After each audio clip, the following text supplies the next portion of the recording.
Alors on est ici à Rostrénin dans les Côtes d'Armor, à proximité de la RN 164 qui a fait l'objet de travaux de mise à 2x2 voies sur le secteur de Rostrénin. Artelia s'est vu confier une mission dans le cadre de la coordination environnementale d'aménagement de quelques passages à faune et en l'occurrence le passage numéro 13, celui qui est derrière moi.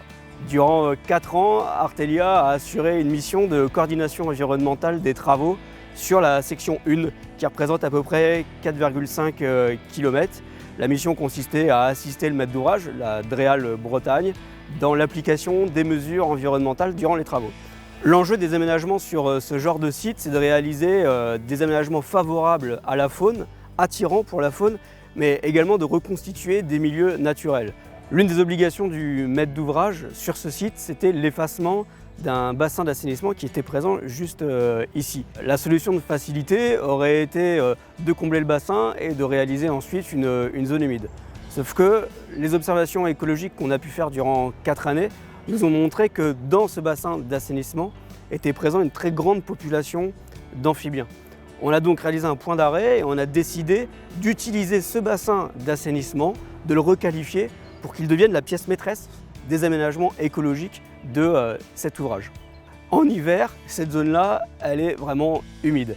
Il faut donc trouver des solutions techniques pour assurer le passage de la faune en toute saison.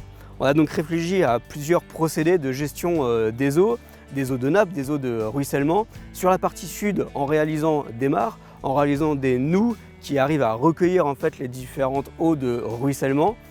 Sous l'ouvrage, on a réalisé des banquettes un petit peu perchées qui permettent d'assurer en fait une zone sèche durant l'hiver et permettre le passage de la grande faune. Ici, on a réalisé une cote limite, une cote de trop-plein de l'ancien bassin d'assainissement qui est aujourd'hui une réelle mare.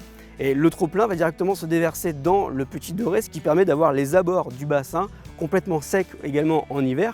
Et dans l'ensemble, on a un ouvrage avec des éléments humides, mais avec surtout des passages secs pour pouvoir assurer le franchissement de la faune.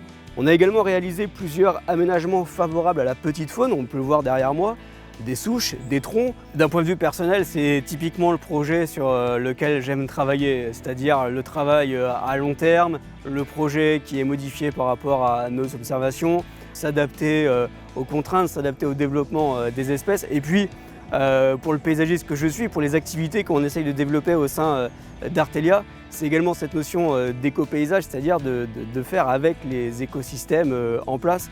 Donc à terme, l'enjeu est de pouvoir continuer à travailler sur ce genre de projet.